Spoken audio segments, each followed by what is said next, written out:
Sveiki sugrįžę, žingeidūs mokiniai. Drįstu teigti, jog šiandieninis pasaulis įdomiausias per visą savo istoriją. Mūsų kasdienybę sudaro nesuskaičiuojamas kiekis genialių išradimų, kurie kažkada buvo vieno ar kelių žmonių keista idėja, su laiku virtusi tuo, be ko šiandien rodos negalėtume gyventi. Šis kompiuterizuotas amžius mums dovanoja kur kas daugiau galimybių ir laisvių, suteikdamas sąlygas individualumo ir fantazijos vystymui. Nors mašinos dar padangėje neskraido, beje ir toks išradimas jau padarytas, tačiau šiomis dienomis technologinių inovacijų dėmesio objektu tapo dirbtinis intelektas, angliškai Artificial Intelligence. Tikiu, jog vedini smalsumo daugelis jūsų jau išbandėte bent kelias dirbtinio intelekto platformas, pavyzdžiui, ChatGPT, Bard ir panašiai. Visgi jeigu dar nesusipažinote su dirbtinio intelekto idėja, pradėkime nuo pradžių. Dirbtinis intelektas, paprastai tariant, yra kompiuterio simuliuojamas žmogaus intelektas. Tai reiškia, jog dirbtinis intelektas geba tam tikrose ribose atkartoti žmogišką elgesį arba intelektą ir tokiu būdu atlikti automatizuotas užduotis, priimti sprendimus bei analizuoti didelės duomenų bazes. Dirbtinio intelekto įrankius programuojantis inžinieriai turi įdiegti stulbinamai didelius kiekius duomenų, kurie yra apdorojami ir panaudojami pagristų sprendimų bei atsakymų formavimui. Taigi tam, kad dirbtinis intelektas galėtų atlikti konsultanto vaidmenį įvairiose internetinių parduotuvių tinklapiuose, jam turi būti įdiegta konkreti bei plati informacija, kuri leistų rasti atsakymą kiekvienam klientų klausimui. Svarbiausios dirbtinio intelekto savybės yra šios. Pirma, mokymasis. Įdiegti algoritmai dirbtiniam intelektui nurodo, kaip naudoti turimus duomenis ir atlikti pateiktas užduotis. Antra, samprotavimas. Tai pažangus dirbtinio intelekto rodiklis, kuris leidžia turimus duomenis pritaikyti kiekvienai konkrečiai situacijai. Trečia, tobulėjimas. Dirbtinio intelekto įrankiai turintys funkciją įsiminti ir kaupti istoriją gali savarankiškai pasiremti ankstesne patirtimi ir nuolatos tobulėti teikiamuose rezultatuose. Ketvirta, kūrybiškumas. Pagal užduotą komandą dirbtinis intelektas geba sukurti kūrybiškus sprendimus, tokius kaip eilėraščiai, sveikinimai, paveikslėliai, vaizdo įrašai ar išgalvotos situacijos.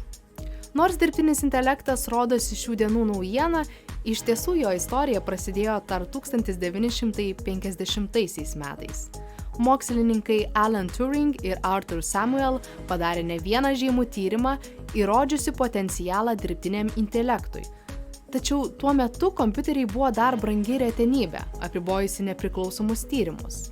Taigi, nors per ateinančius dešimtmečius tiek mokslininkai, tiek vyriausybinės agentūros skatino dirbtinio intelekto tyrimus, tam sąlygos atsirado tik 20-ojo amžiaus pabaigoje, kai kompiuteriai išpopuliarėjo ir tapo pakankamai pajėgūs tokiam iššūkiui.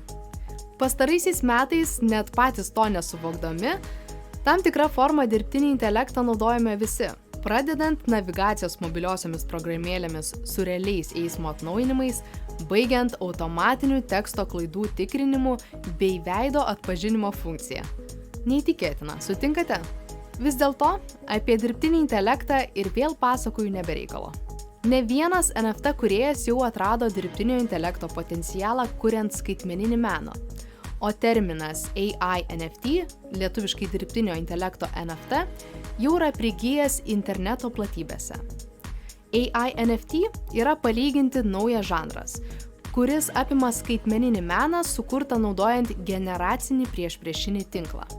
Generacinis priešpriešinis tinklas yra tam tikras mašininio mokymosi algoritmo tipas, kuris geba generuoti visiškai naujus ir anksčiau nematytus duomenis iš jau egzistuojančių duomenų. Tokiu būdu menininkai gali sukurti unikalius ir nematytus skaitmeninius kūrinius, pasižyminčius skirtingomis spalvų paletėmis, formomis bei raštais. Šiuo metu dirbtinis intelektas rodo didelę pažangą skaitmeninio meno rinkoje. Pasiaiškinkime, kokiais būdais. Pirma, kūrybiškumas. Dirbtinis intelektas tampa didelę pagalbą kūrybinėme procese, nes gali įgyvendinti techniškai sudėtingas idėjas. Tokiu būdu žmonės, neturintys kūrybinės patirties ar tam tikrų techninių gebėjimų, gali kurti unikalius kūrinius greitai ir be pagalbos.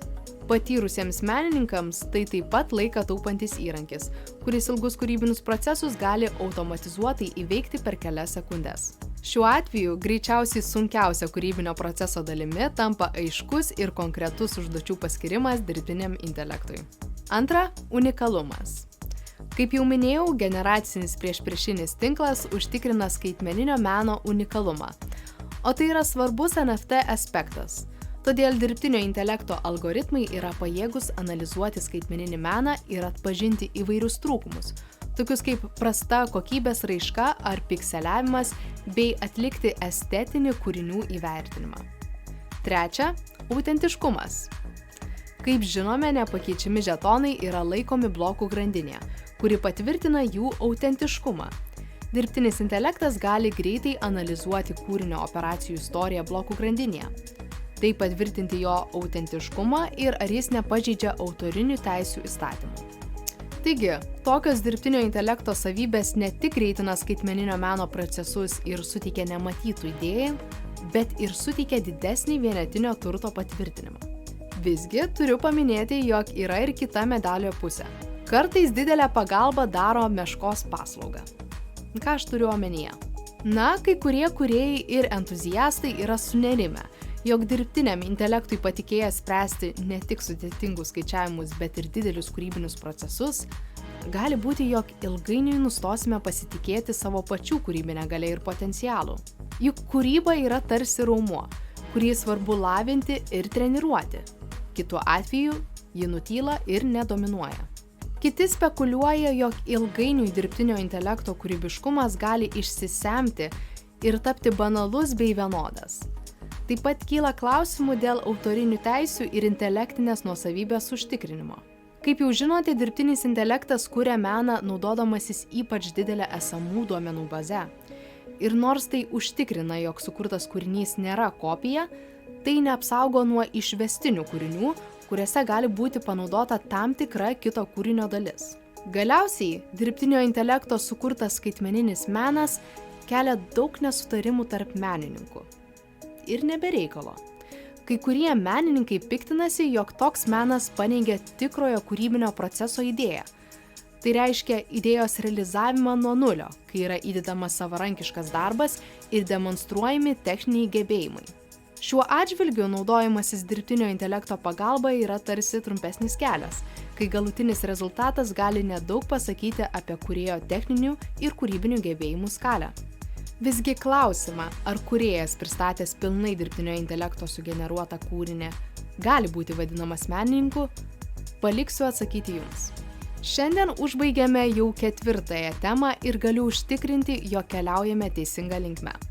Viliuosi, jog kiekviena tema skatina jūs diskutuoti ir tarpusavyje auginti vidinį kūrėją. Linkiu jums smagių atradimų ir sakau, iki greito.